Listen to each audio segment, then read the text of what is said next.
The story begins showing a man sitting on a throne and a narrator telling that in this vast universe there are dangerous creatures and every 1,000 years a disaster comes to this divine land, as the narrator calls it. He says that this time the earth will turn into hell, and while showing a boy says that only the winner of the Tiangang tournament has the chance to stop the disaster. The boy with an angry face tells the man sitting down that he knows what he has to do. After that the scene cuts to the modern world with our protagonist Chang Tian telling about his life. He is 20 years old and he is in the second year of anime college. He lives with his parents and his hobby is sinology, which is the study of China. His mother calls him to dinner, but his father is forced to go there and call him because he hadn't listened. During dinner his father says he knows that he set up a stall to read people's fortunes in front of the college and scolds him for that, but he kicks his father and just doesn't get kicked in the face because his dad gets a call. His dad says he has a book signing to go to because he was a famous sinologist and says he would be gone for 2 weeks. Chang Tian thinks his dad was underestimating him and says he can actually read palms. He googles it looking for a library with sinology books nearby and finds it. When he gets there and goes in, he starts to hear someone talking and the lights start to flicker, so he runs out thinking that the place it is haunted. However, he is happy for having bought a book there, but his joy is short-lived and the reason is simple. He bumps into a girl who was running away from a group who ends up catching up with her after she gets up and runs some more. Chang Tian notices that the chasing guy studied at his college, and because he is afraid of him he decides to run away but sees that his book had fallen right next to him. He tries to pick it up but is seen by him, who starts to mock the book he bought and say that he was going to use to wipe his ass. As if that wasn't enough, he calls Chang Tian a fraud, implying that he can't read anyone's fortunes, but Chang Tian gets really gun with him, to the point of kicking him in the poop and leaving running with his book. He is chased but manages to outrun him. Or at least that's what he thought, because this guy catches up with him, but Chang Tian manages to pull down his pants and everyone around starts taking pictures of him. Taking advantage of the opportunity, he runs away once again, and when he was celebrating the escape he hears a deafening noise, and out of nowhere a dome forms around where he was. Not understanding anything, that guy who doesn't let go of his hand, he appears saying he erected a barrier and now he doesn't. There was a way for him to escape. He also says that he has a power far beyond human knowledge and makes the giant at his side cause a lot of damage to Chang Tian. After humiliating him a little more, he asks the giant to finish him off, but soon after he sees in front of a giant gate, and when he touches it he hears a voice asking if he didn't want to die, and that it was simple to make him live. Then a light comes out of Chang Tian and that light reveals to be a handsome man. Seeing so, the giant gets excited, saying that he hasn't had a good fight in a long time and that now he was going to have fun. By the way, they are weapons, because the giant says he is a Xian level sword, and asks what weapon he is, but he replies that he didn't deserve to know and that would finish him off easily. And it was said and done. He dodges some attacks from the giant, who calls himself Long K Ring Sword. It's the name of his sword, and with just one finger for his sword. Then he leaves Chang Tian on the ground, who realizes that his wounds have been healed. He tells this guy who saved him to be careful because a great power was coming, and the giant launches a blast with his sword that ends up not hitting them. This man stranger then asks Chang Tian if he was prepared because he was the one who summoned him. Then he throws a gigantic energy ball at the giant, thus defeating him and leaving a crater on the spot. This man is surprised that Chang has summoned him anyway, having so little spiritual power, and he doesn't understand what he's talking about, but is happy, saying that his father will see him differently now that he has this sacred weapon. That bully who was the giant's master ends up falling and disappearing, and a mysterious girl says she finally found something. The scene cuts with Chang Tian having a dream where he kisses his gun. Kissing his gun is weird, but while we don't find out his name, I'll call him that, and wakes up screaming in despair. Looking to the side, he realizes that his gun was sleeping naked with him in bed, making him give another scream that bothers even the birds. He complains to the gun for having done that, and the scene cuts with them on the street and Chang Tian asking his name and imagining that he was a strong weapon for easily defeating that guy, but he says he didn't remember that, and that his memory loss was a sign that his master was very weak. He ordered Chang's can. Chang Tian didn't even know what it was, spiritual power, and he decides to call him Xiao Bai because he is wearing white. He complains about today's clothes, and then his mother warns him about having a beautiful girl wanting to see him. He then hides Xiao Bai and discovers that this girl, it's her classmate named Cheng. She says the teacher asked her to bring him some stuff, but says she also wanted to talk to him in person. The two walk down to the street, which isn't a very smart place to set up a conversation. Ambush. Yes, ambush, but not a violent one. Two people surround him and she says she knew about him summoning a certain someone one day ago and knew he didn't like his weapon and his weapon didn't like him. So she tries to close one according to Chang Tian, trying to make him give Xiao Bai to her, but Xiao Bai appears there afterward saying that this was his decision and that this girl was a goddess. He approaches the goddess and begins to seduce her, calling her beautiful and asking if she was free to go to his house later. An extra is annoyed, asking him to stop bothering his miss or he would teach him a lesson, but Xiao Bai teases him like this, almost causing a fight that is interrupted by Chang Tian, who explains to the girl that he was not going to sell it. He takes Xiao Bai away and when they enter his room he finally explains to Chang Tian what a weapon was. He says that in this world there is a Shang Yuan arsenal that appeared before humans and stores weapons from all times in the world. Some were made by legendary blacksmiths, others wielded by heroes, and even has the ultra-rare sacred weapons. He explains that they have 4 levels of classification, but according to legends there is a secret level above all called Sacred Greater. He says that as it is beautiful and powerful, it is obviously a sacred weapon, but as it was invoked by a weakling, it has a clouded memory and limited powers, equaling a level 3 weapon. And continues to say that people who can invoke weapons from this arsenal are called spiritual warriors. The scene cuts with that girl from before called Qing Cheng talking in thought that spiritual warriors are people with spiritual powers and that normally people with spiritual powers only appear in the nobility, and wonders like Chang Tian manages to have it too. She says that as a spiritual warrior she has been preparing her whole life for the Tian Gang test. And back to their conversation, Xiao Bai explains that the Tian Gang test is basically a battle royale where all the warriors and their weapons fight each other and whoever wins would have the right to infinite desires. Upon hearing this, Chang Tian gets excited and says he wanted to try.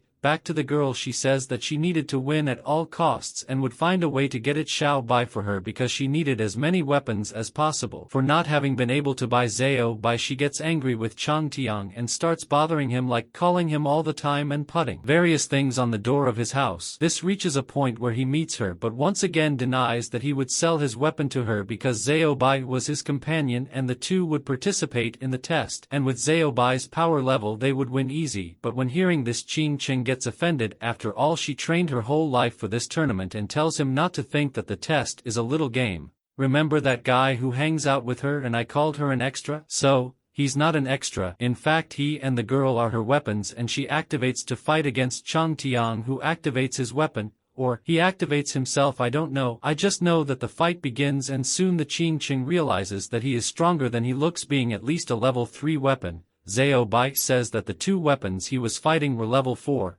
The highest. Chang Tian asks if he would be okay and he replies that if it's for a moment he can withstand 2 level 4. Qing Cheng calls herself careless, saying that this weapon is much more powerful than it looks and makes a worried face. The anime switches to a shot showing both Chang Tian as for Qing Cheng, showing that the fight was tight.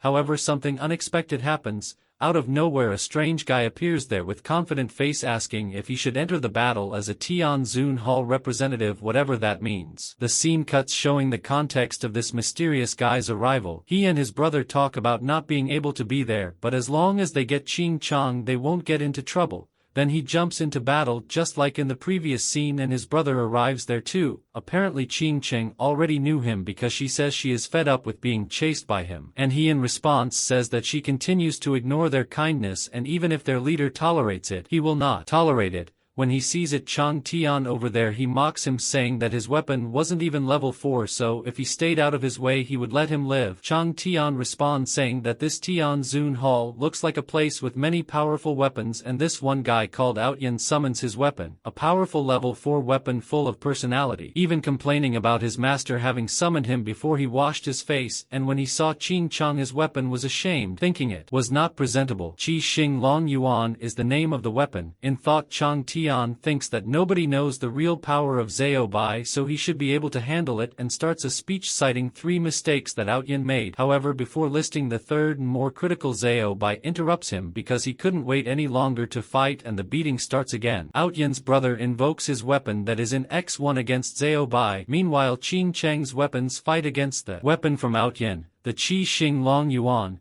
It's hard to say these Chinese names just big name. I just know that the fight extends to the point where Chang Tian realizes that it would be bad to continue because they were running out of energy. Realizing that Qing Cheng asks his two weapons to use their ability and end it once and for all with this fight. They are a duo. The guy uses his skill and causes a debuff on Outyan's weapon while the woman buffs Xiao Bai with her skill. I think that was it. In a voiceover, the anime explains that in terms of combat melee they leave something to be desired, but their skills are all top of the line. Outyan and his brother decide to withdraw because they were at a disadvantage, and Chang Tian teases him saying that if he ran away now he would let him live, but he very angry says that they would remember this and come back for revenge. Xiao Bai is sad, saying that he was about to use his true skill, and after the danger is gone, Qing Cheng and Chang Tian form a temporary alliance. The scene cuts to the base of those who fled. Outyan, his brother and their weapons apologize for causing problems and not being able to defeat the mysterious weapon. Their leader asks who is the master of that weapon, and they answer that he is an unpredictable boy called Chang Tian and that he heard around that he gained his powers on the verge of death. The scene cuts to them in a restaurant talking about the same subject. Qing Chang explains that an invocation by death happens when a spiritual warrior is on the verge of death, in which case he can invoke a weapon from the Sheng Yuan arsenal, but most spirit warriors invoke in another way, through a formal ceremony, and because Qing Cheng's weapons are husband and wife, she managed to summon both with a single scroll. However, after invoking a level 4 weapon, a restriction applies, since she can hardly summon another weapon. It is too expensive for that. After understanding, he asks what the Tianzhuan Hall is and what they wanted. She says that as far as she knows it was extinct a long time ago and is formed by weapons. The scene cuts back to the meeting there in the hall where, talking to each other, they say that their objective is to recover the weapons made by who they call father, and also another guy there. They say that he has a good relationship with weapons from Qing Cheng, then they should avoid facing her as much as possible. One of them, who was present in the battle before, says that Qing Cheng, despite being 16 years old, has already become very powerful and is almost invincible for having 2 weapons of level 4. Another, the girl who was there, starts talking bad about her, calling her several things because she only thinks about winning the Tian Gang test, but Qing Cheng ends up being defended by one of them there. He keeps saying that Qing Cheng will probably bring Chang Tian to her side because it's hard to win if she's alone, and the scene cuts showing her inviting Chang Tian to join her. She explains that he fought Tianzhuan Hall, they must have marked him and would go after him, so the two should join their forces. She also explains that the tournament is dangerous because the warriors, when they lose their weapon,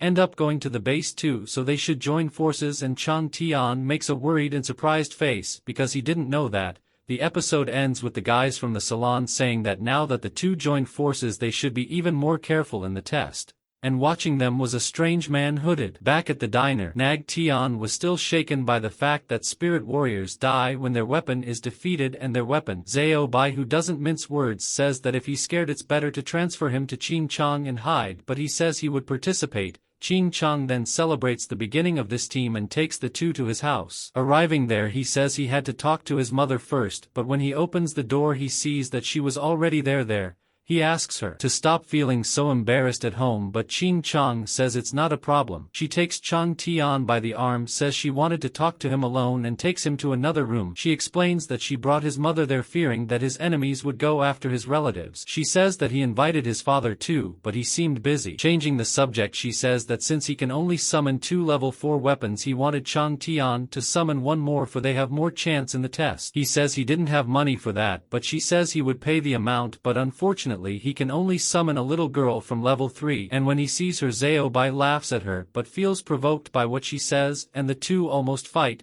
This weapon called Fang Tian says he served a general called Feng Xian, and Chang Tian says he knows everything about him. He was a great general and conqueror of his time, and hearing about his former master again, she is happy. She says that her sin is not having been able to protect him, and that would not happen again with her current master. In this case, they are taken to dinner where Chang Tian's mother cooked, and her food, it's so good it makes everyone's mouth water. After dinner they go somewhere else, and Fang Tian finds another weapon she used to fight in the past, and this weapon asks if Qing Chang summoned her too, but she doesn't care, and that's it, wanted to fight with her. Then a maid asks if they want to take a shower, and the scene cuts to Qing Chang taking a bath in the hot springs. She is forced to hide when she sees Chang Tian and Xiao Bai arriving to take a bath. Both get into the water and Chang Tian ends up sitting on top of it thinking it was a bench, but then he remembers that he should wash before entering the hot springs and leaves there together with Xiao Bai. She takes the opportunity to leave there and listens their conversation. Xiao Bai asks why he's helping her and he replies that even though he had a bad impression of her at first, she was worried about her family and invited her mother to her house to protect her, and he says he's very grateful to her for that and that's why he was helping her. She's all embarrassed, says she didn't need your help and leaves. The scene cuts with her mother deciding to leave. She explains that she had her shop to touch and couldn't leave her father too. Qing Chang says she could come back whenever she wanted because she wanted to eat her food again. After her mother leaves, she tells Chang Tian that her weapon Fang Tian would be trained by her two weapons, the duo, while she had prepared a special training for him. The following scenes show him training, fighting and everything. Changing scenes, the anime shows Xiao Bai lying on a bed with something stuck to his body. He was doing an exam that was being conducted by another weapon. This weapon that says that even though he is a sacred weapon, if he continues to fight in this state it would be bad. He says he knows, but he has no choice. The scene cuts to the city with Qing Chan telling them to leave, but Chang Tian was behind a sinology library and says he would be back. Her two weapons, which are a couple called Moyi, who is the woman, and Gan Jiang, who is the guy, and after talking about how he looks like a child,